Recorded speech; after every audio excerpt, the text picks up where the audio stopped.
Hi.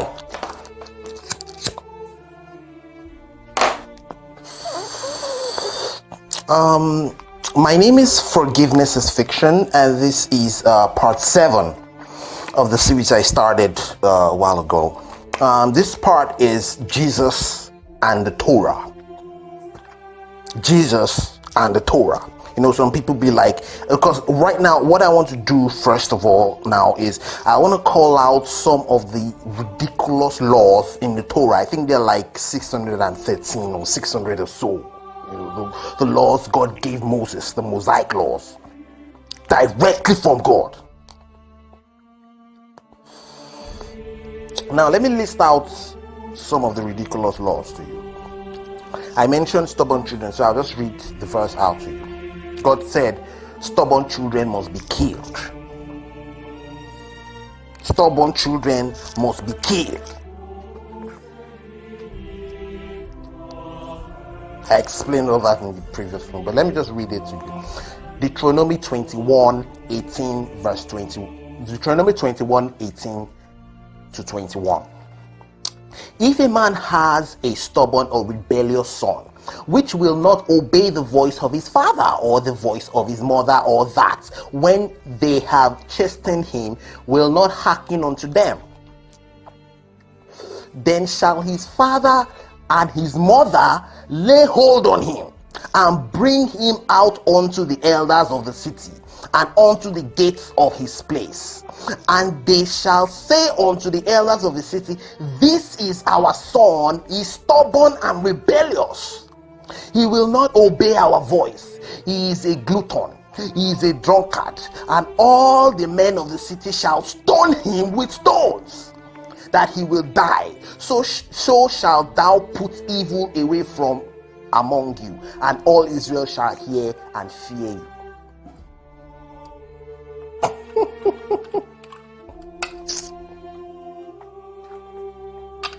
Almost all the people I knew when I was young, they were stubborn. Now, more than half of them are not stubborn, and they didn't need to die. So God's plan is depraved.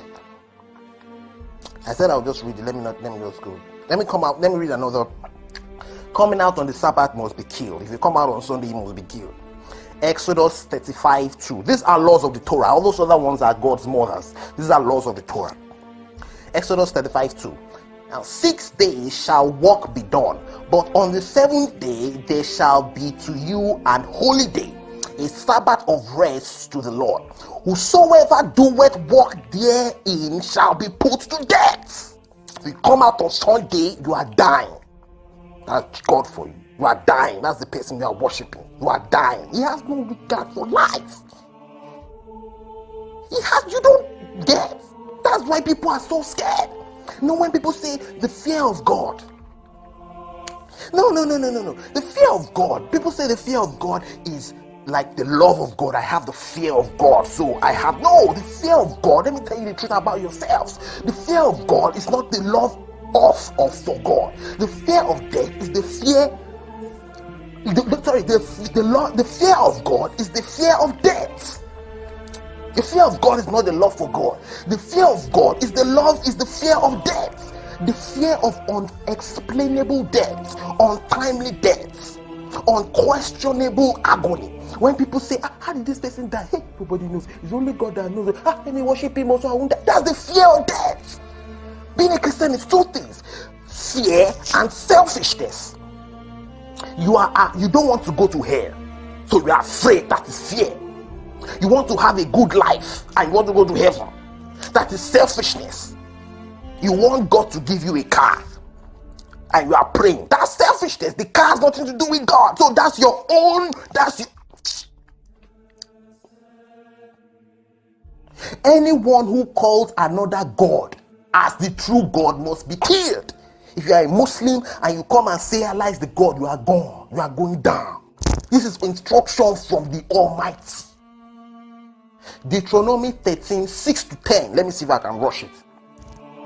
If thy brother, thy son of thy if thy brother, the son of thy mother, or thy son, or thy daughter, or the wife of thy bosom, or thy friend, which is as thine own soul. It's trying to say, even if it's your family, if it's your mother, if your family, if it's your family, entice thee secretly and says, let us go and serve other gods, which thou hast not known, thou not thy father, or which thou have not known, or thy father, namely of the gods of the people which are found around you, about you, near unto thee, or far off from thee, from the one end of the earth even unto the other end of the earth. Trying to say, from any part of the world, any other God. He's trying to tell you, no matter the God from any part of the world, no matter the God, if your family says let's go and worship another God from anywhere, he's not saying if your family says let's go and worship a bad God. No, any God, anyone. This is law of the Torah. This is Torah law.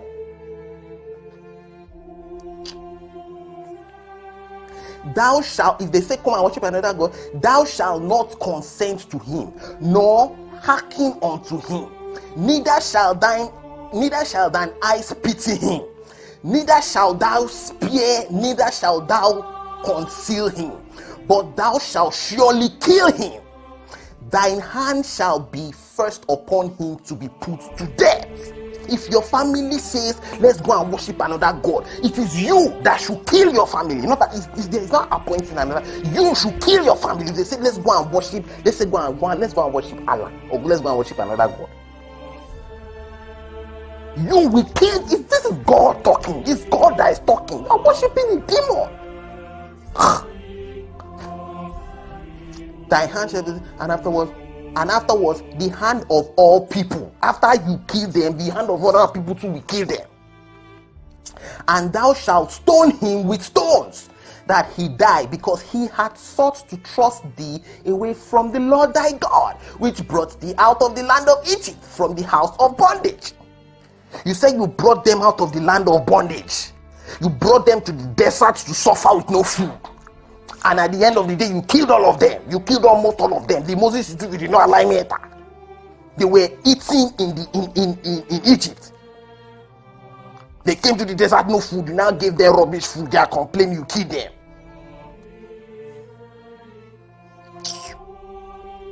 If Moses is saying he's strong, why didn't he go and fight the Egyptians that put them into slavery? You are killing Amalekites, killing. Why didn't you go and kill the Egyptians? You were running. You saw water. You divided water. You ran away. If you know your God is strong, why didn't you kill them? Because you are killing people.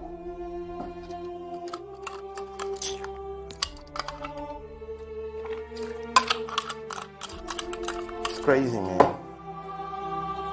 This is messed up now. If you read the Bible, you'll be so shocked.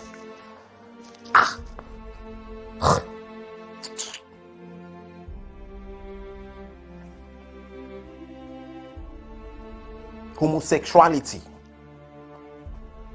If a man also lie with a man, and he lieth with a woman, both of them have if a man also lie with mankind, as he lieth with a woman, both of them have committed an abomination, and they shall be put to death, and their blood shall be upon them. I'll talk about homosexuality in another part, but this is what I want you to understand. God said, a part in the Bible, I have formed you and known you before you were born in your mother's stomach, before I formed you. So these homosexuals, he already knew that he formed them, and he set their destiny. He set before you are an homosexual. Homosexuality is something that is in your brain. It's controlled by your brain. He created them homosexuals. You knew this person. You know what? You created them to destroy them. You created the homosexual to kill him. Before he was born, you knew you would kill him. You knew you would make him an homosexual. Because before you were born, before I formed you.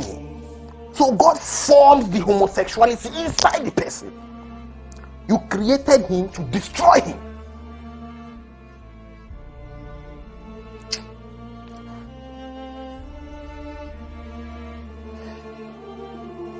Prostitution.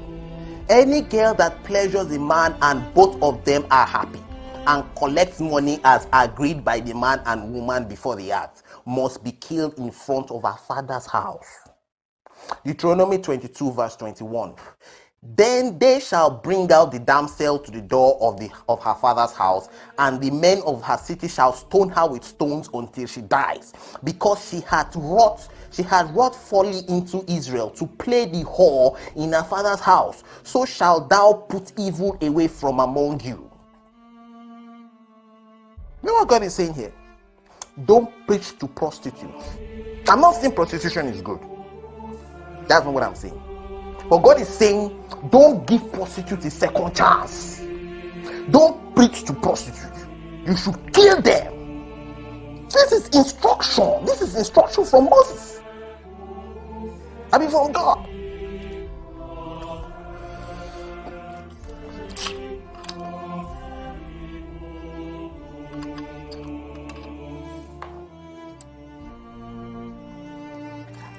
And let me talk about this prostitution thing a little.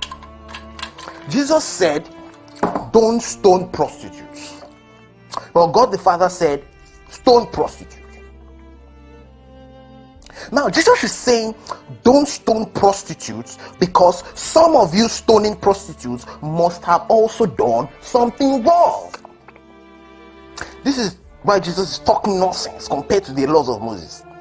So, now, Jesus is saying, don't stone prostitutes because you have done something wrong. Now, in the time of Moses, those community members stoning prostitutes would also have done something wrong. So is Jesus saying God did not know those ones have done something wrong? Because Jesus is having compassion for prostitutes. That shows he's not from the Father. The Father said, do this. You said, do another one. It's a different thing if Jesus came and says, I know my Father said stone prostitutes, but my Father has now realized, my Father has said, because of this, that law has been aborted. No, you didn't say it like that. You said as if God was doing a wrong thing. You saying people should not stone prostitutes because they have done something wrong. You're also blaming God, because God also knows that. God knows they have done something wrong in the time of Moses. God does not care who commits the murder. God does not care who kills the prostitute. Even if you are guilty, God says, commit my murder, commit death for me. It's not telling you, let just the clean people in the community kill the prostitutes. No.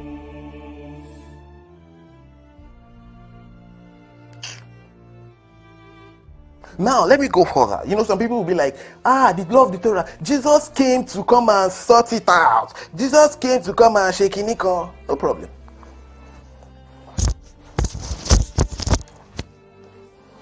Now, when you read the Bible well, you realize the Bible is unredeemable. There's nothing you can do. I'm not trying to say you should not try and say something. It's not the issue. Try. Now, in Matthew 5, verse 17.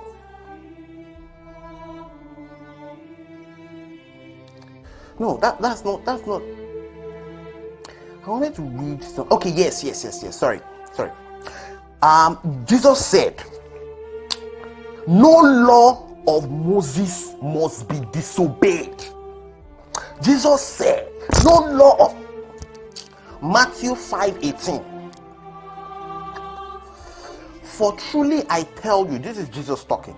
For truly I tell you, until heaven and earth disappear, not the smallest letter, nor the least stroke of a pen will by any means disappear from the law until it is accomplished. This until it's accomplished, I'll take it. But you see this part, it is like Jesus is swearing. It's like saying, no law of Moses must disappear. No, till heaven or hell, till kinikon, no law, no stroke of pen, no letter. He didn't say one law, no letter must be. See it now, Matthew 5:18. It's not out of context. Read it from Matthew 5:1 and translate it to Greek and Hebrew and Aramaic. I dare you.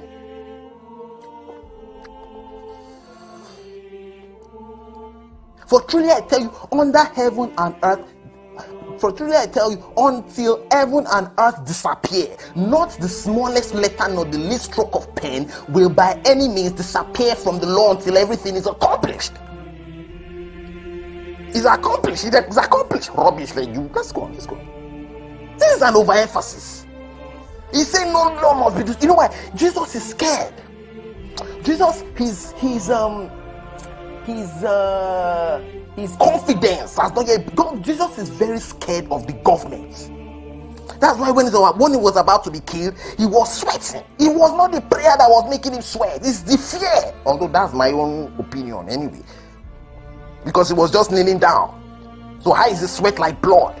People that in Nigeria that are mixing cement in the hot sun, their sweat is not like blood. You were kneeling down, you were practically chilling. And you are sweating while you are kneeling down. And you are not doing like MFM, doing like praying like this. No, you are just kneeling down and you are sweating. You are feeling afraid.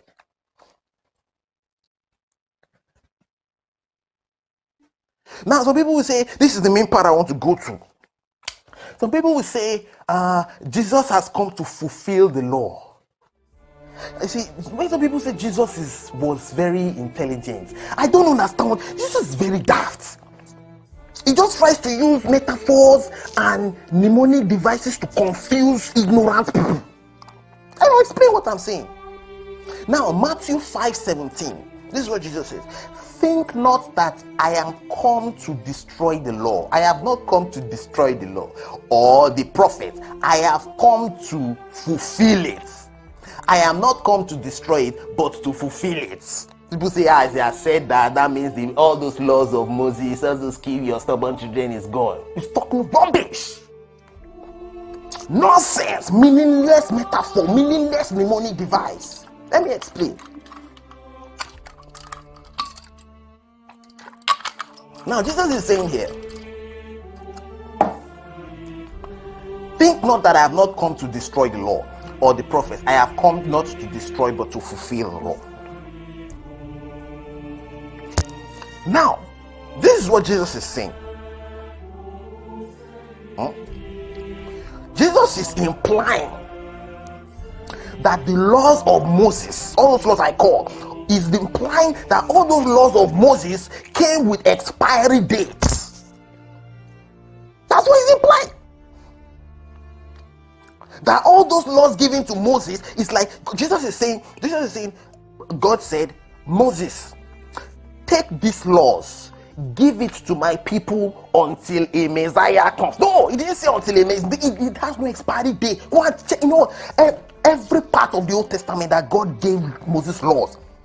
Check the beginning. God never said, give these laws until something happens. It's Jesus' conscience that is judging him.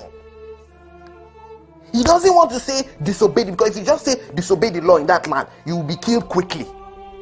So he wants to He wants to just try and, costume the whole thing. But it's not possible. It's rubbish, I say. Those laws were not given with validity of due date. They were not given.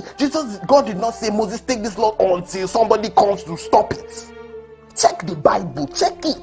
Stop assuming. Christians, stop assuming. Check the Bible yourself.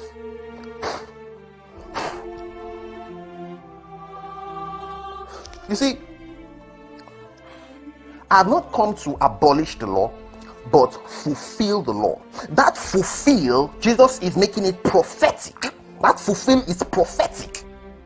In other words, Jesus is saying he has come to accomplish something that was prophesied to Moses about the laws, that the laws will stop. No, it's a lie. Check it yourself. It's a lie. He's just afraid. He doesn't want to say stop it. He wants to eat his cake and have it. I just looked at it one day and said, wait, what's this guy talking about? Now, you don't fulfill a law, you obey a law.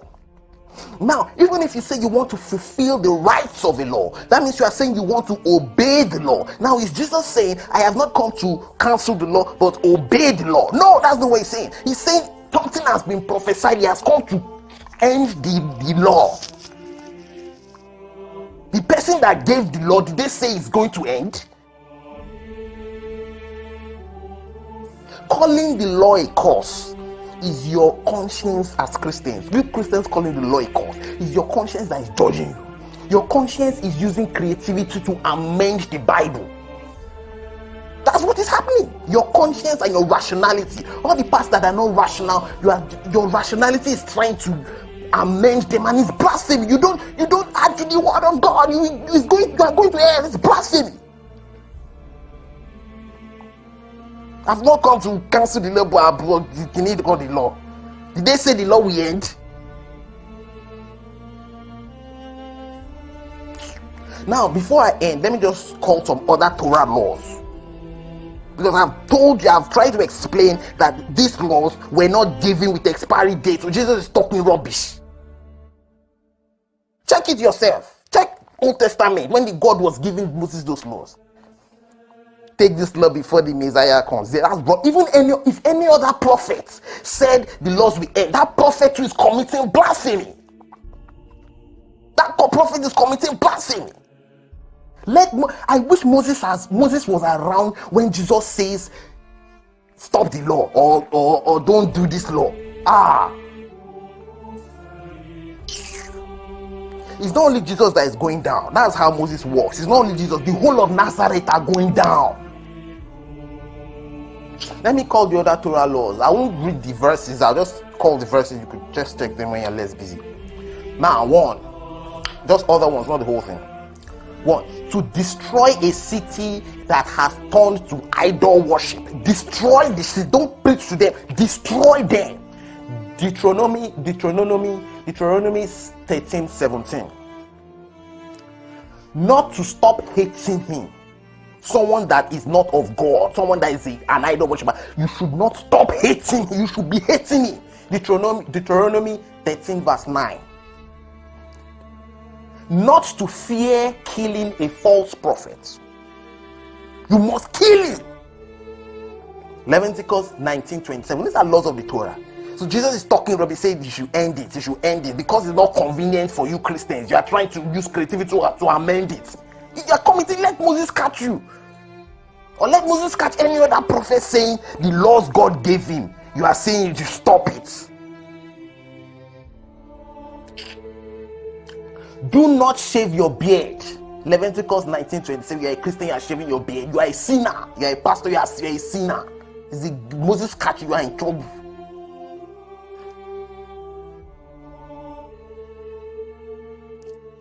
Not to eat unclean animals, to ritually slaughter an animal before eating it, not to crossbreed animals. You should not crossbreed animals. Say you want to crossbreed dogs. You want to say you want to crossbreed Alsatian dog and Mastiff. You are in trouble. Canaanite slaves must work forever unless injured in one of their limbs. They must work forever. This is laws, direct law from God. This is God talking. God the Father. You are worshiping him. This is him talking. Let your conscience judge you. If you are not, you see, Christians, as I'm saying all this, you are it's not affecting, it cannot affect you. You are under a spell. It's called faith. Faith is mental bondage. Faith is a chain. Anyway, I'll go into that in another part. Don't let me. The court must carry out the death penalty of stoning. Deuteronomy 22:24. If they say God says stone somebody to death, if you don't stone him, you are in trouble. The court is in trouble. Not to talk of the person. The court also must carry out the death penalty of the sword. You use the sword to penetrate somebody's heart. Person dies. God gets happy. Don't know what's up. The court must carry out the death penalty of strangulation. God kills people by, you tell them, strangulate the person. Leviticus 20:10. The court must hang those stoned for blasphemy or idolatry. After they stone you, they must hang you. After they stone you, they will hang you. That's what God said. Laws of Torah.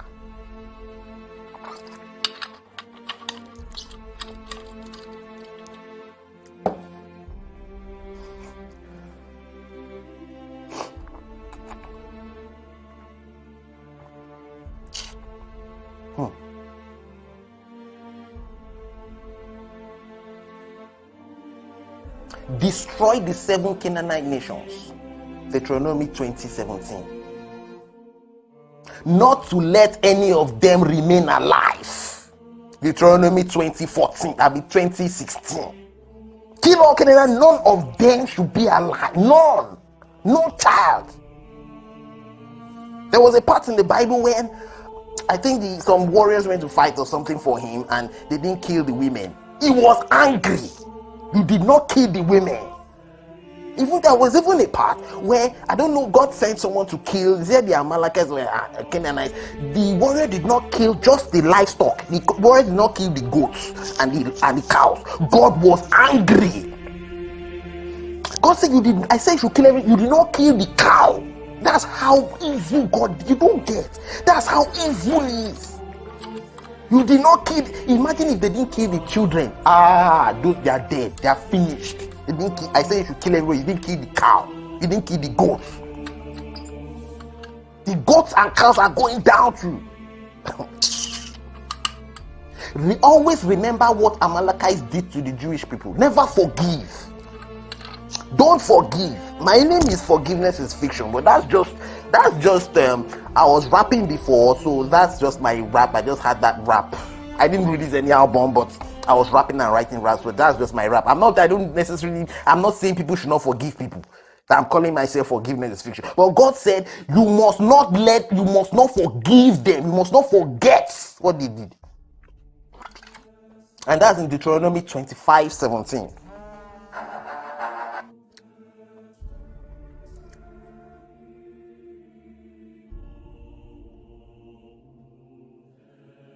Do not panic and retreat during battle. Deuteronomy 20:3. If I send you to go and kill somebody, if you come back, you are dead. You might not die, but God will deal with you. It's a sin. Even if you are going to die there, go and die there for me. Sacrifice yourself for me.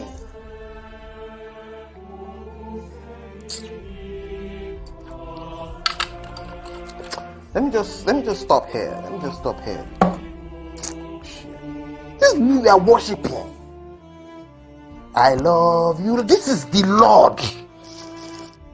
Jesus did not condemn anything here. I've told you all these laws are Torah laws.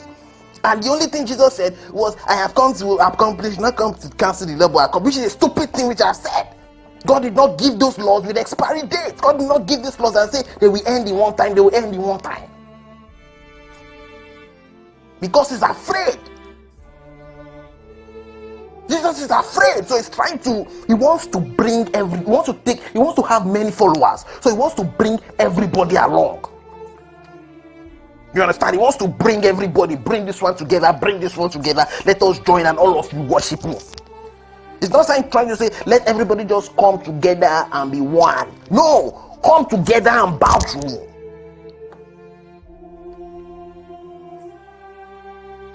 Thanks for watching. I'm very appreciative of this, and I don't know what the next part is going to be, but I will check and I will record, whatever comes to my mind. Thank you.